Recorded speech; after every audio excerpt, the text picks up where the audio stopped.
How you doing? I thought I would talk about darkness. There are two darkness. One we see at night, the other we don't see. We'll start with an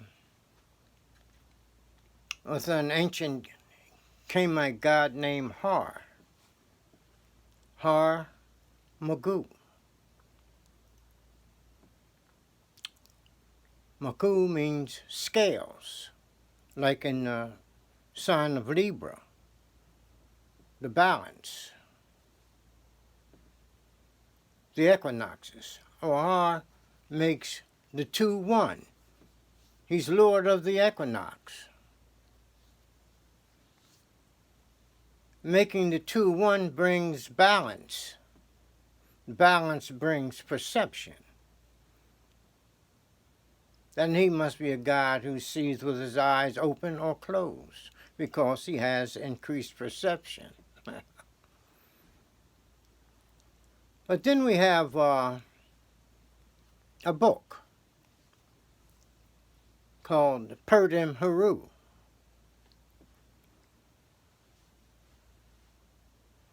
It is called Coming Forth by Day, where Pert means to come forth and manifest, and Haru means day,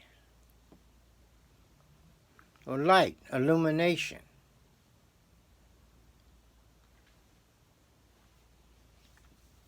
So we know we have sunrise in the morning.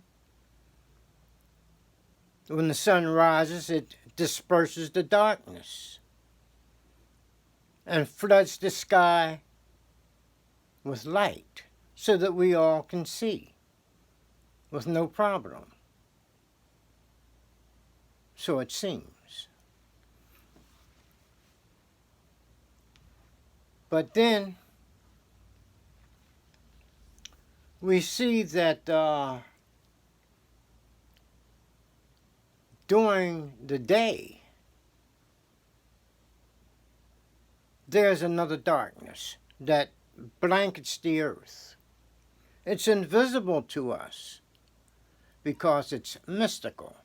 It is a mystical darkness.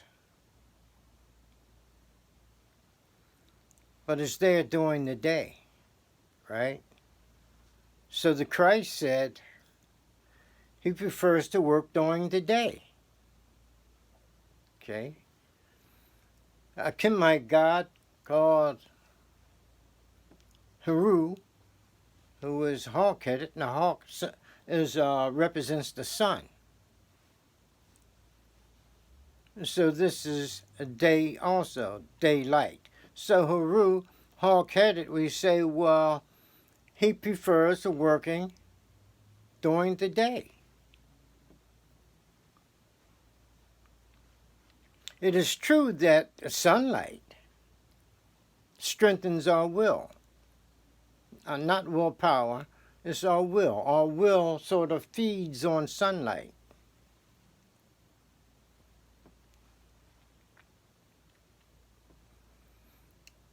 And perhaps we can say that the sunlight gives the will perhaps extra vision, or enhances the vision that it has.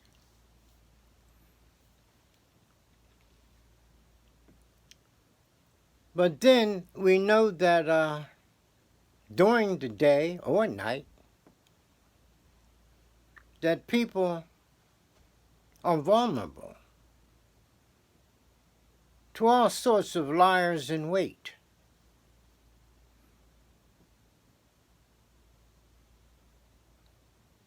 They are vulnerable to spells, good or bad.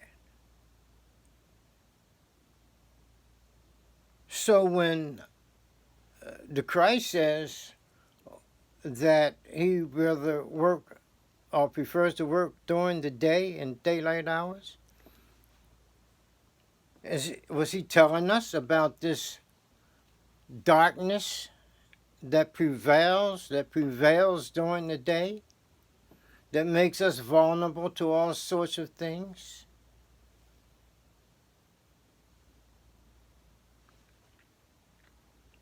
Probably so. But when we hear about the God that illumines the sky, the God that disperses the night, that's what we generally think of. Oh, sunrise.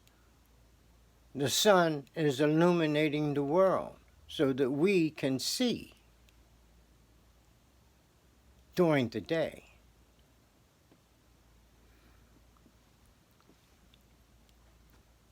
But during the day, most people, the vast majority of people, are partly asleep. And this leaves them vulnerable to all sorts of things because they are not alert. Their perceptual capacity is diminished because of this condition of sleepiness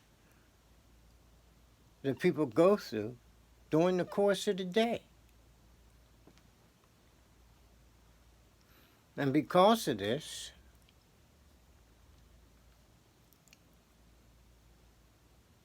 they can receive all sorts of spells without even knowing it. But sometimes, because of their limited perceptual capacity, they turn their consciousness against themselves. A person can cast a spell on him or herself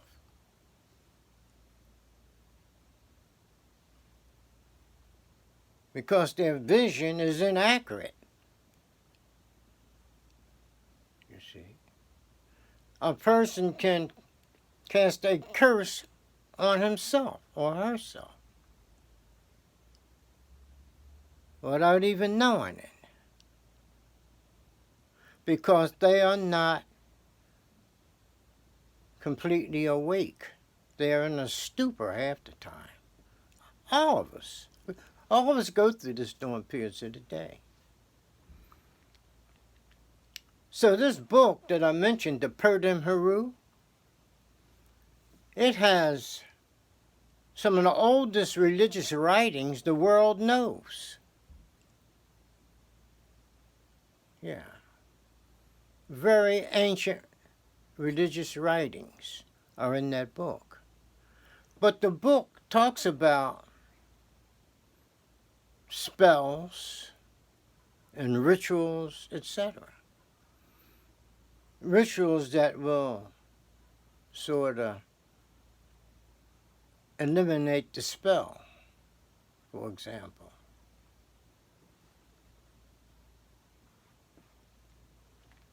So there's a speaker who cries out that he doesn't want to die the second death. He's asking for help. The second death is what we humans go through, night or day, when it comes to being vulnerable to various spells that can be cast upon us, even by ourselves. We do this against ourselves as we turn against ourselves, or sometimes by others, when we are simply not aware of what's going on. People say, well, I was tricked. Why? He wasn't fully awake. So the book Purdam Haru is full of these different spells and enchantments and rituals, etc., that deals with them. It is called the Purdam Haru, coming forth by day, so that we can, during daylight hours deal with these problems that we don't see because there is a blanket of darkness over us, over the entire earth. A darkness that we do not see. A darkness that leaves us vulnerable to all the terrible things that can happen to a human being. Or all the terrible things that a human being can do to himself. You see? Okay. Subscribe.